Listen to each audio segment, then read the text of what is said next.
வணக்கம், welcome to SS Rekha designers.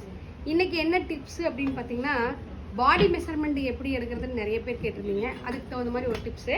வாங்க எப்படி பாடி ப்ளோ. ஃபஸ்ட்டு பார்த்தீங்க அப்படின்னா, பேக்கு லென்த் எடுக்கணும். இங்கே பாருங்கள், லென்த் எடுக்கணும்.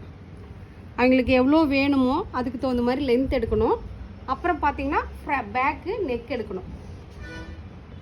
எடுக்கணும். அதுக்கப்புறம் பார்த்தீங்க அப்படின்னா ஷோல்டர் எடுக்கணும்.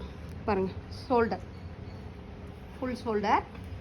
அப்புறம் பார்த்தீங்க அப்படின்னா பாருங்கள், அப்புறம் ஆஃப் ஷோல்டர் எடுக்கணும். அளவு மெஷர்மெண்ட் அளவு ஆஃப் ஷோல்டர் எடுக்கணும்.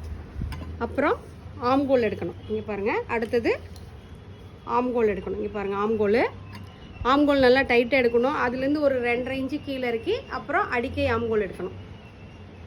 அப்புறம் பார்த்தீங்க அப்படின்னா மேலே வெஸ்ட் எடுக்கணும். இங்கே பாருங்கள்,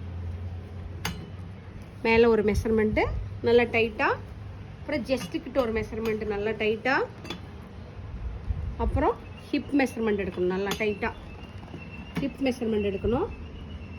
அப்புறம் ஸ்லீவ் லென்த் எடுக்கணும். இங்கே பாருங்கள், அவங்களுக்கு லென்த் எவ்வளோ வேணுங்கிறத லென்த் எடுக்கணும். அப்புறம் பார்த்திங்கன்னா ஸ்லீவ் லூஸ் எடுக்கணும். அப்புறம் ஃப்ரண்ட் நெக் எடுக்கணும். எவ்வளோ டீப் வேணுமோ அப்படின்னு சொல்லிட்டு ஃப்ரண்ட் நெக் எடுக்கணும். அடுத்தது பார்த்திங்க அப்படின்னா இங்கே பாருங்கள், ஃப்ரண்ட் நெக்கில் கப் பாயிண்ட் எடுக்கணும். இங்கே பாருங்கள், கப் பாயிண்ட்டு, அப்புறம் கீழே நல்லா கொண்டு போயிட்டு கப் பாயிண்ட் எடுக்கணும். இது பார்த்திங்க அப்படின்னா ப்ளவுஸ் மெஷர்மெண்ட். இந்த மாதிரி ப்ளவுஸ் மெஷர்மெண்ட் எடுத்து நல்லா டைட் ஃபிட்டிங்காக மெஷர்மெண்ட் எடுத்து நீங்கள் கட்டிங் பண்ணும்போது டைட் ஃபிட்டிங்லேருந்து 2 இன்ச்சு சேர்த்து கட்டிங் பண்ணி தைச்சிங்கன்னா ஃபிட்டிங் கரெக்டாக வரும். இன்றைக்கான டிப்ஸ் இதுதான். இது எப்படி இருக்குன்னு ட்ரை பண்ணி பாருங்கள். நன்றி, வணக்கம்.